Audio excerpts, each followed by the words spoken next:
রহমান বীরের বেশে আসবে ফিরে বাংলাদেশে, তারেক রহমান বীরের বেশে আসবে ফিরে বাংলাদেশে, 25 ডিসেম্বর সারা দেশ বাংলাদেশের খুশির দিন, 25 ডিসেম্বর সারা দেশ বাংলাদেশের খুশির দিন, বাংলাদেশের খুশির দেশ 25 সালের সারা দিন, মহামাটি ডাকছে তারেক রহমান আসছে, রাজপথ ছাড়িয়ে তারেক রহমান ভয় নাই, খালেদা জিয়ার ভয় নাই রাজপথ ছাড়ি নাই, রাজপথ ছাড়িয়ে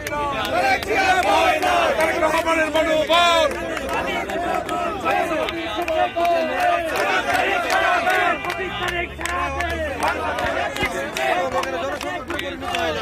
দেখতেই পাচ্ছেন দর্শক,